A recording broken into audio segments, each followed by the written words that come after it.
Salut Charles-Antoine. Allô, Alex. À quel moment, sincèrement, la Coupe du Monde, le Canada est vraiment en train de réécrire le livre d'histoire. Victoire contre l'Afrique du Sud, si bien qu'on est propulsé en huitième de finale. Voilà, à la 94e minute, ce but de Stéphane Eustaquio qui était devenu, en l'absence d'Alphonso Davies, capitaine Canada. Davies a réintégré la formation dans le match, donc n'avait plus Eustaquio le brassard de capitaine, mais c'était un moment grandiose. Tu te souviens peut-être, il y a quelques années, 8-9 ans à la télé, la minute du patrimoine. Oui. Oui, hein, tu sais, qu'on revivait certains grands moments de la nation. Musique, hein? Oui.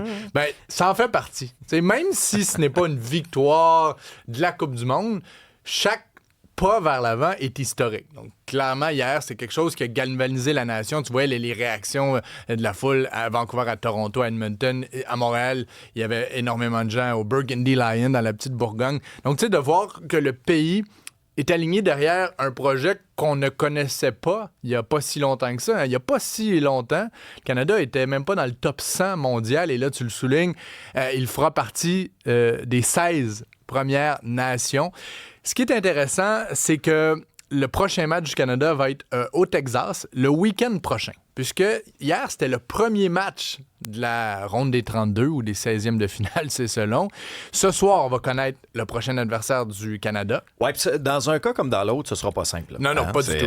Pays-Bas, Maroc, c'est le duel ce soir. 6e contre 7e au monde. Deux pays qui ont de l'expérience, mais qui sont quand même prenables. Puisqu'on l'a vu hier, même si ça a été jusqu'à la toute fin, même si on a dû attendre les minutes ajoutées, le Canada là, faisait basculer le terrain d'un côté. Là, 2 fois plus de tirs, la possession du ballon. Le retour d'Alphonso Davies du côté gauche, première fois qu'il jouait dans cette Coupe du Monde, a amené un électrochoc incroyable. Le Montréalais Moïse Bombito comme partant. On a beaucoup de talent, même s'il y a plusieurs blessés. Le talent pur, le talent brut du Canada est vraiment là. Donc moi, je pense qu'on pourra réaliser ou rivaliser contre soit les Pays-Bas ou le Maroc. Et si jamais, là, on s'entend, il y a un paquet de scénarios, mais si jamais le Canada passe au tour suivant, ça pourrait être la France.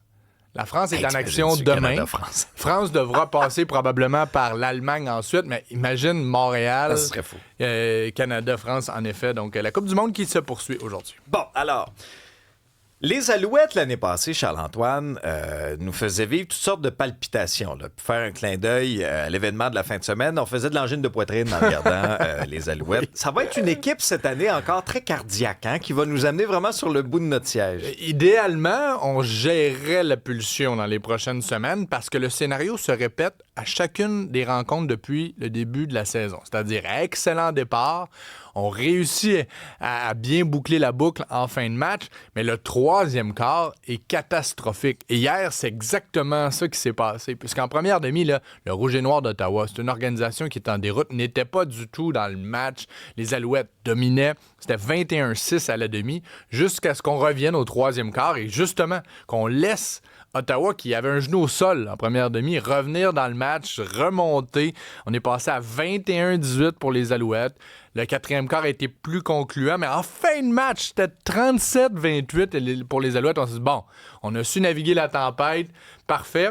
Retour de beauté de 94 verges pour un toucher du Rouge et Noir. À ce moment, c'était 37-35, mais les Alouettes ont été en mesure de freiner justement la dernière poussée. Donc, c'est une troisième victoire en 4 matchs. On marque des points à la tonne, mais on en concède beaucoup trop. Là. C'est 30 points ou plus alloués à l'adversaire chaque semaine depuis le début de la saison. J'écoutais les commentaires d'après-match de certains joueurs. Je pense que, tu sais, on aura beau dire une victoire est une victoire, on repart avec la victoire, mais on est conscient là, des lacunes de cette équipe-là. Ben, tu sais, c'est comme ça. En même temps, ça enlève rien au travail qui est effectué là, sur la planche à dessin défensive.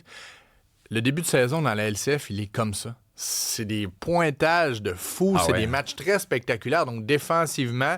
Puis tu sais, avec les nouvelles règles qui sont excellentes là, depuis plusieurs années dans le monde du football, on ne frappe plus et on ne plaque plus lors du camp d'entraînement. On veut préserver l'état de santé, on veut pas surcharger les joueurs. Donc, parfois, ta technique de plaquer, elle est moins à point parce que ça fait 3 semaines que tu es en camp d'entraînement que tu frappes pas. Donc, c'est peut-être Mais en même temps, tu vas me dire que toutes les équipes ont les mêmes règles. C'est vrai. Mais chez les Alouettes, ça semble frapper littéralement là, qu'on a de la difficulté à aboutir nos jeux défensifs. La bonne nouvelle, c'est qu'il y a une semaine de congé. Elle arrive au bon moment, justement, pour affermir le tout. Les Alouettes ont quand même 3 victoires en 4 et sont au sommet de la division Est. Ça fait qu'une semaine pour réapprendre à frapper. C'est une drôle de phrase, mais oui, exactement. Ah oui! À demain.